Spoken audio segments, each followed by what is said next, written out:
100 pennies in a dollar, not 105.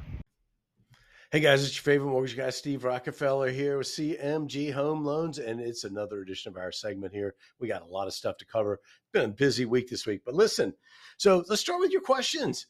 With the rate cut, how come we are not seeing rates improve? Now, they're referring to the rate cut by the Federal Reserve.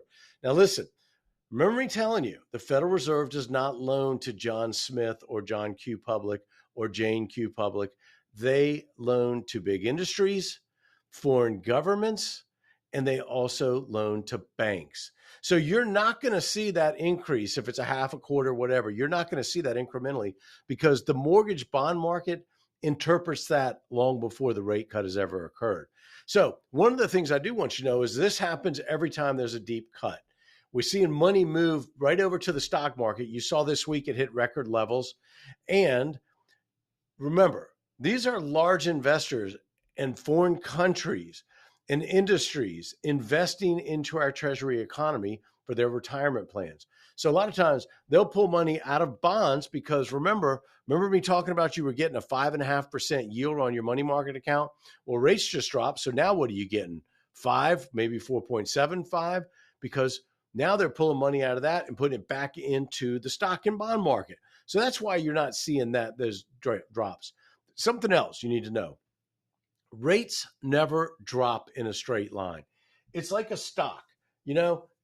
This is how a stock goes up. It goes up in just a line like this, then it might come down, it might go back up, and it's like a roller coaster. So you're not going to see rates drop precipitously until probably the end of the year because they're referring to 1 or 2 more rate cuts. So what I will tell you is people are buying houses. And the good news is 6 months ago, rates were 1% higher than they are today.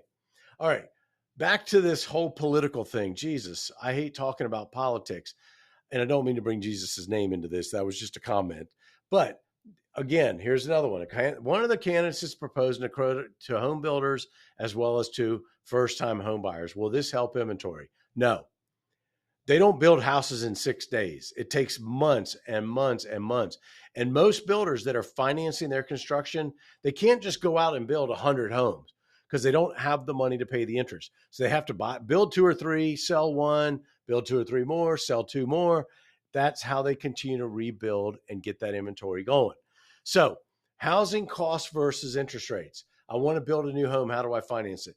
You need to call me. There's several loans out there to do construction of perm loans. There's even a VA loan that you can use as a construction loan. It's 0 down if you're a veteran. It doesn't matter if you're active duty or a veteran. There is a loan out there with no money down. Is it easy to get? No. What do we need to do? You need to call me. Guys, I'm going to tell you this. If you're out there on Zillow or one of these other online websites and you're searching for land because you've got this great idea that you're going to build a house because it is so much cheaper than buying one, you're wrong. The builders have already purchased all the good land. So if you see a straggler lot out there that a builder has not bought, there's a reason for it. It could be flawed. It could be a flood zone lot. It could be in a zone where you've got some wetlands. It could mean that you need to bring utilities to the property. Do you know how much they charge to put another telephone pole up to get utilities to your home or to get water to your house or to get anything else to your house? It could be a very weird looking lot that you need a 1/4 mile long driveway. Yes, that's expensive. So these are the type of things you need to know about. Steve, I keep getting these refinance offers. What do I do? Call me. That's what you do. You call me because you want to know something. How many pennies are in a dollar? 100. 100 pennies are in a dollar. So what you need to know is you need to know that you've got to call me because if you're seeing these super low rates out there that nobody else has, well, how did one company create a monopoly? They didn't. So I don't care if you got to wear a baseball cap or if you got to get the loan pronto or if the loan comes out of a cannon or a rocket or a caveman or however they're selling these things. Come on. Seriously, guys, I've been doing this for way too long, and you guys have the trust in me to know that I'm going to shoot straight with you. If I can't do your loan, I am going to tell you, go to that company. Okay, Speaking to reporters on Wednesday, following the announcement, the start of the rate cutting, Jerome Powell stressed that while normalizing inflation and interest rates is important, it alone will not solve the housing market's affordability crisis. So here's the thing: the housing market, it's hard to game for one reason. The housing market, in part, is frozen because of the lock in lower interest rates. People don't want to sell their homes because they have a very low mortgage, and it would be quite expensive to refinance. However, as rates start to come down, people are going to start to move more, and they're likely to go ahead and get rid of those low rates. Now, guys, I've been telling you this for 6 months or longer. Here's the thing: I don't care about your interest rate. I don't care if it's a 2, a 3, a 4, or 5, because I know you got a ton of equity, and I know that you could sell your house, but I also know you probably bought a car, a boat, a jet ski, a Peloton, or if you're like the average American, you've got these $30,000 of credit card debt. I don't want to keep repeating myself every week, but it's the reality. Remember, when that happens, you've got a seller, but you also got a new buyer in many cases that are willing to pay you. Now you've just got to find your next house. So it's obvious that how much demand is really out there. The real issue with housing is that we have had and are on track to continue to have not enough housing. I talked about that last week with how the builders are going to bring us out of this, but how long it's going to take, and that they're going to need 3 million homes in inventory. Now, it's going to be challenging, and it's hard to zone lots in places that people want to live or they can afford to live, because you don't want to go zone a bunch of lots in a rural area that someone's got to drive an hour and a half to go to work. That's not fun. I don't care the cost. It's boring. There's no jobs out there. There's no schools. Your kids are going to be bored to death, going to drive you crazy. So all the aspects of housing are far more difficult nowadays. And where are we going to get the supply? Well, the builders are going to start building it. Now, they may have to build multifamily homes, which means closer together, less land, etc. The Fed can't really fix that, but the Fed can reduce the rates to make it affordable for these builders to build houses, and then they would drop the prices, which would be called affordable housing. But as we see normalization of rates, which is what we're accustomed to, I think you'll see the housing market start to normalize. Is that going to be tomorrow? No. Are people buying houses today? Yes. Are houses flying off the shelf at record levels? Yes, under the $450,000 price range. Over the $450,000 price range, I was just on a call this week, we're starting to see houses stay on the market around 37 days around the nation. Some markets are a little faster than others, but we're starting to see as the prices get up there above $500,000, houses are staying on the market a little longer. Guys, I hate to tell you this, but we're also seeing in those upper price ranges, now sellers are starting to pay closing costs. They're starting to offer buy downs, and we're becoming into a normalized housing cycle. That's the best thing we can do for home buyers right now, is become normalized, because being greedy and waiting, you're going to find that it's just not going to work. Now, that's based upon the call I was on. And believe it or not, there were some people from Canada on that call as well. They've got the same housing issue up there as we do. It's just different the way they finance houses up there.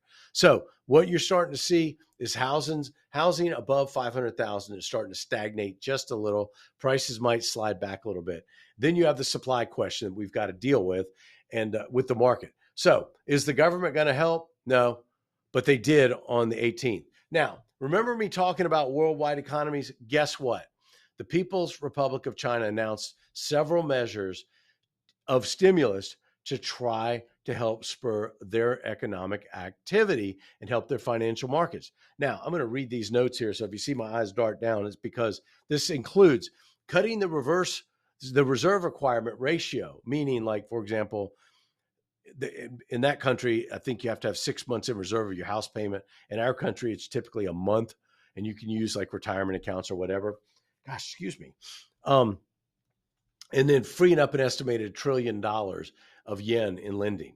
Yen, Y-U-A-N. Maybe that's yuan.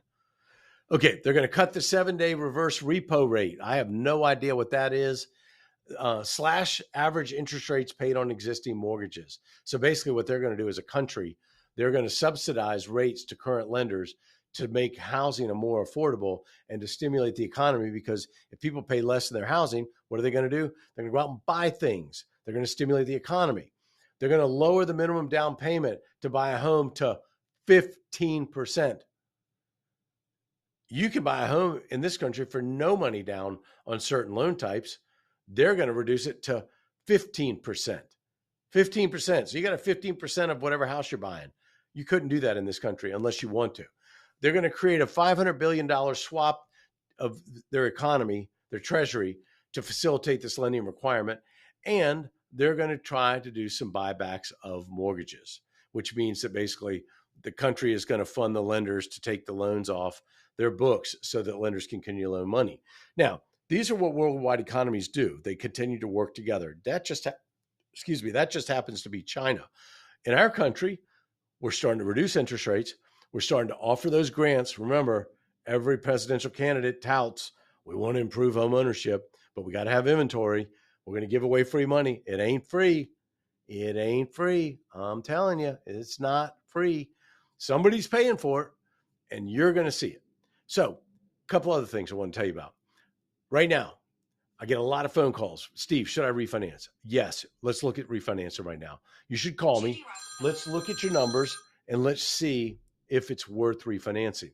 Some people would like to wait, but in many cases, if you closed last September, October, November, December, your rate might be as high as 8%. So it is definitely worth it to talk.